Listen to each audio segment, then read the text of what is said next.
After white supremacists slaughtered 50 people and injured 50 more in mass shootings at 2 mosques in New Zealand, the country's Prime Minister, Jacinda Ardern, didn't mince words. It is clear that this can now only be described as a terrorist attack. These are people who I would describe as having extremist views that have absolutely no place in New Zealand. According to The Guardian, when she spoke to our nation's leader, Donald Trump, after Friday's attack, she told him the best way to help New Zealand was, quote, sympathy and love for all Muslim communities. But so far, in his response to the attacks, Trump hasn't even used the word Muslim. And when it comes to the racist ideology behind the attack, well, he won't say that either. You see today white nationalism as a rising threat around the world. I don't really. I think it's a small group of people that have very, very serious problems. But it's certainly a terrible thing. Terrible is right, but his other point, according to the Anti-Defamation League, white supremacist propaganda efforts rose more than 180% last year from 2017, and extremist-related killings are up 35%, the majority of which were committed by white supremacists. And if anyone needs to be explicit about their support for the Muslim community, it is Donald Trump, who said this in 2015 when he was running for president. Donald J. Trump is calling for a total and complete shutdown of Muslims entering the United States. And this in 2017 after a white supremacist attack in Charlottesville. I think there's blame on both sides, and I have no doubt about it. Trump's response to the New Zealand massacre doesn't just set him apart from other nations, it sets him apart from past U.S. presidents, too, including fellow Republican George W. Bush, who said this in the aftermath of 9/11. I also want to speak tonight directly to Muslims throughout the world. We respect your faith. The enemy of America is not our many Muslim friends. Joining me are Andrea Cabral, former Public Safety Secretary, Suffolk County Sheriff, now as CEO of Ascend and a GBH contributor. Andrea, it's good to see you. Nadeem Mazen is former city councilor in Cambridge and the first Muslim politician ever elected to public office in Massachusetts. Nadeem, it's good to see you. Let's start with the facts for a change, not for a change here, but in terms of these debates. White nationalism is on the rise here and beyond. Why won't Trump just say it? Because he's a white nationalist. Do you really believe he's a white nationalist? Yes, I do. And I believe he's a white supremacist, actually. More than a white nationalist, I believe he's a white supremacist. And I think he has been that for a very, very long time. He's certainly been a bigot, in my view, for most of his life. But he's also transactional. And he understands that he can't say anything empathetic or sympathetic or remotely human about the slaughter of 51 Muslims because his base won't like it. And he is just that low enough of a person to think that it is worth it to refrain from saying it. Trump's chief of staff, Mick Mulvaney, obviously does not agree. Here's what he had to say on the weekend shows. The president is not a white supremacist. I'm not sure how many times we have to say that. Well, he's going to have to say it as long as the president keeps saying things that heavily indicate that he is, in fact, a white supremacist. You know, when I was listening to that the first time, I was thinking of Andrew Gillum when he was in a debate with Ron DeSantis for governor of Florida, and he was asked, is DeSantis a racist? He says something like, I don't know if he's a racist, but I do know that racists believe he's a racist, which reminded me of what was said in the manifesto from this murderer in New Zealand. Trump is a symbol of renewed white identity and common purpose. So does Trump encourage this kind of behavior or just not discourage it? And there's a big difference there. Trump clearly encourages it, and I think it's almost irrelevant whether he's a white supremacist or not. It's very difficult, I think, for the average viewer to understand where his beliefs are. I'd be surprised if it wasn't difficult for Donald Trump to know where his own Why does it matter? You mean only because his are. Behavior matters? And yet his behavior matters, but more importantly, he is a win-lose negotiator, as we know from his background in New York real estate and in negotiating with the left in the House. And he is dead set on his polling numbers, which are quite good on the right. And they're quite good because he's always saying ostentatious stuff. He's always taking it to the next level. Yeah, but I understand. I know you're going the same direction she is. I don't understand. I'm trying to identify who is the base person for Donald Trump who would all of a sudden say, if he said, I condemn white nationalism and white supremacy, all of a sudden would say, oops, I'm leaving, I'm going to John Doe. Who leaves this? I don't understand how the base argument applies here. I'm not saying Donald Trump accrues more attention by saying something bad. I'm saying Donald Trump accrues more attention by saying something unexpected.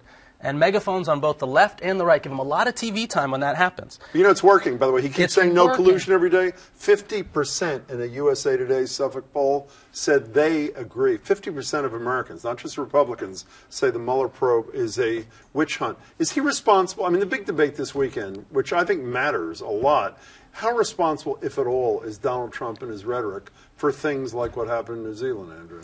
Ultimately, the person who commits the Well, heinous yeah. act is responsible. But language matters. Being in a position of supreme leadership globally and using language that incites violence against Muslims matters. And people hear that. He's well aware that people hear those messages in very different ways, in much the same way as I can be disgusted by them. So he knows that there are people that will embrace it. And as to the point about his base, the bill, he didn't get the funding for the wall. Two people, Ann Coulter and Rush Limbaugh, took to the airwaves and Twitter, respectively, to say, you know, he's completely done, he's lost. He began to, the Fox News audience, that's who he worries about. So that stuff does matter to him. Can we segue to the Muslim issue, which Andrea was mentioning? We played the George Bush thing, and you know, when I was watching that over the weekend, I'm saying, this is a guy who says this about Islam when the killers of 3,000 plus people claimed Islam as their religion. They're the perpetrators. Here, Muslims are the victims, and the president of our country can't even have the words cross his lips. How does that matter? How does his failure, his inability, his unwillingness to show any empathy for Muslims, how does that impact the average Muslim in this, particularly kids? What's the impact? Do Well, they internalize that? I mean, let's start with the victims, right? It is crazy for him to be going out and not giving his sympathy in a full-throated way to the victims, as we must do here as well. $4 million has been raised for them. More can be raised online and for their communities. We should all go online and do so. We should find communities that are suffering here. Any persecuted minority community, and there's plenty of ways that folks can go out to their local mosque or college student group and get to know a Muslim, or take someone who has clear anti-Muslim bias and take them along with in order to get another view. How does it affect people growing up Muslim in this country like I grew up? I grew up under George W. Bush thinking that that wasn't enough. And to grow up now with your back against the wall, actually facing bullying, actually facing discrimination, and to hear that stuff and to know that he's legitimizing people who behave in an anti-Muslim way in this country, that's devastating. You know, during the New Hampshire primary, when Donald Trump joined Marjorie Kennedy on the radio, I asked him if he was worried about his anti-Muslim rhetoric having a negative impact on Muslim kids in this country, and he said with no equivocation the answer was yes. And unfortunately, we didn't get to explore that a little further. Is that, you know, the notion almost always is, for better or worse, the United States in many ways sets the trend on so many things. Is it possible that a nation of just 4.7 million people could set the trend in reverse, whether it's honesty on her part, and as I mentioned a minute ago, the Prime Minister said, when the President said, I don't think it's white nationalism, he's wrong about that. We know what the sympathy she's expressed for the Muslim community, and she says in a nanosecond, there's going to be changes in the gun laws in this country, and it's going to happen quickly. Is it possible any of that trickles up to us, or no? I'm not sure. I know nature abhors a vacuum, and there's an absolute vacuum of leadership and care for a country and its people on the part of the United States right now, and there is certainly room for something like that to rush in, for us to at least be inspired in our future voting efforts around stuff like that. But I also want to make a clear point. Donald Trump enjoys 90% approval rating among Republicans who are at 55% overall. So he's not. It's 90% of 55%. I don't want to. 55%. What does that mean? 55 Republicans representing 55% overall. He enjoys 90% of a smaller Republican. That's the point I'm trying to make.